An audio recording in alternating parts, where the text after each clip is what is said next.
तो hey everyone, welcome back to my new vlog. आज दुकान पे जाते हैं और मालिक के कहे अनुसार चले जाते हैं सीधे सेंट्रल बैंक में पिन जनरेट करने।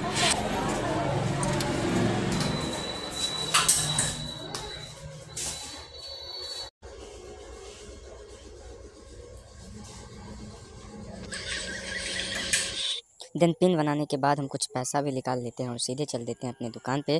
उसके बाद एटीएम से पैसा निकालने के बाद हम इस एटीएम से निकलते हैं और सीधे चले जाते हैं मिल्क वाले दुकान पे और वहाँ से दूध का लस्सी लेते हैं और ऑटो में बैठते हैं और सीधे चल देते हैं दुकान पे। इतनी क्योंकि धूप बहुत ज़्यादा थी इसलिए हम लस्सी पीते हैं और फिर दुकान पे जाने के बाद फिर एक चेक मिलता है और फिर हम जाते हैं दक्षिण बिहार ग्रामीण बैंक में और वहाँ ये जो पैसा निकाले थे एटीएम से इसको जमा कर देते हैं।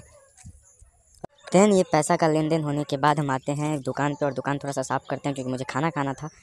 दुकान साफ़ करके खाना खाते हैं और उसके बाद खाना खाने के बाद कुछ देर का ब्रेक टाइम मिलता है तो उसमें अपना पढ़ लेते हैं या फिर मस्ती कर लेते हैं। इसका लंच का खाना बिल्कुल अलग है। ये देखिए, चावल दाल कदीमा का सब्ज़ी और ये मिर्च फ्राई। चलिए, और खाना खाने के बाद 5 बजे शाम में लगभग धूप बहुत ज़्यादा थी, उसमें हमको बोला जाता है सब्ज़ी लाने के लिए, तो हम चले जाते हैं मार्केट सब्ज़ी लाने के लिए। और हम लोगों के मार्केट का व्यू कुछ इस तरह से होता है और रोज़ यहाँ पे ये सब्ज़ी का मंडी लगता है दूधपुरा मार्केट में।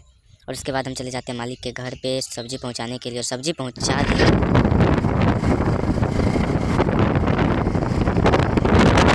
और हम दोनों आदमी आ जाते हैं सीधे रोसड़ा एपेक्स हॉस्पिटल में क्योंकि इनके भाई का तबीयत ख़राब था और भर्ती थे, तो उसी को देखने के लिए हम लोग आ जाते हैं। नाम है गरीब चंद्र एडवोकेट, लेकिन घर देखिए ना, हम लोग आ जाते हैं वकील साहब से मिलने के लिए।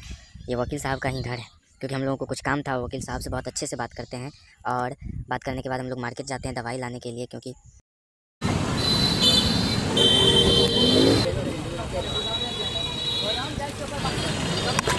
बहुत खोजने के बाद भी दवाई नहीं मिलता क्योंकि इस बड़े बड़े हॉस्पिटल का दवाई ऐसे ही कहीं नहीं मिलता है। तो हम लोग आ जाते हैं घर पे सीधा नाश्ता करने, ये 2 समोसा और शहद। तो गाइस, हर आदमी जन्म लेने से पहले भगवान से एक चीज़ ज़रूर मांग लेना कि भगवान कोई भी कष्ट दो लेकिन गरीबी मत दो। गरीबी इतनी दर्दनाक होती है ना। अभी 11 बज गया है मुझे सिंघिया पहुँचते पहुँचते। कब जाएंगे, कब नहाएंगे, कब पढ़ेंगे, कब खाएंगे, कोई पता ही नहीं। पढ़ने की उम्र में काम करने जाते हैं। चलिए मिलते हैं अगले ब्लॉग।